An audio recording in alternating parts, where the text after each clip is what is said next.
fact, I have with me here Mr. Shekhar Narasimhan, who is the founder and chairman of AAPI Victory Fund, a super PAC that is really aimed at and focused on mobilizing voters for the Democrats. And remember, there are also a lot of races at the congressional and the Senate level. And Shekhar will talk to us on all those fronts. First of all, thank you so much, sir, for coming to this booth and speaking to NDTV. Thank you, Gauri. We have a little bit of background. We are sitting outside a school where there's voting going on, literally, and America is finally at the polls. This will be over soon enough for all of us.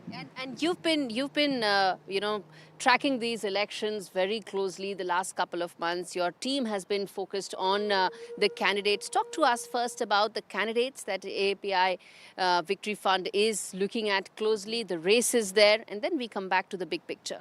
Absolutely. So obviously the House of Representatives is up for grabs. We have 5 candidates that we are closely tracking. There's one in Iowa, which would be a flip from a Republican to a Democratic seat, Landon Backham. There's 2 in Orange County, California, Derek Tran, Vietnamese American, and David Min, a Korean American.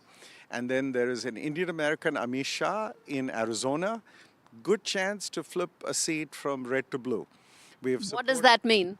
That means it goes from Republican column to a Democratic column. Big picture, yes. In the big picture, he'll be the first Jain elected, the first Indian American from Arizona. He's done the work. He was a state representative. He knows how to be bipartisan. In Arizona and states in the battlegrounds, you have to win moderate votes. You have to win votes from independents. Otherwise, you cannot win elections. So Suhas Subramaniam in Virginia, where we are sitting right now, should win his seat. It is a seat that has a majority Democratic constituency. And at the end of the day, look, all these candidates, if they win and we flip these districts, we're going to make Hakeem Jeffries the next Speaker of the House. So it's first the House, then the U.S. Senate. Yes. There are 2 critical Senate races which we have been working in. Jackie Rosen in Nevada, which is a hold, and Elisa Slotkin in Michigan, which is a hold for the Democrats, but it's an open seat because the incumbent retired. That will depend more heavily on the presidential. If turnout in the presidential is high, if more Democrats come out to vote generally it works 2 ways. I was going to ask you just this, that we are sitting here at a polling booth. What does this mean, the turnout that is coming in? What does it mean for the presidential election and, of course, these specific races that you pointed out? So turnout is an interesting thing, and I would urge that people not look at anecdotes, because you get all these pictures of showing long lines and it's the biggest turnout. We don't know.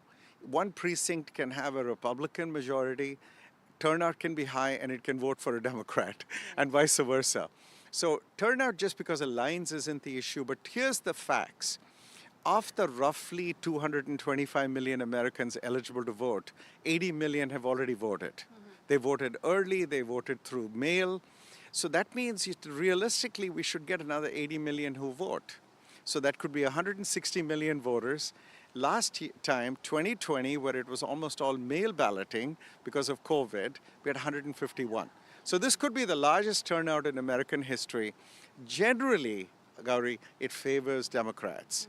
But there is no guarantee of that because like in 2016, Donald Trump turned out low propensity rural white voters who hadn't voted before.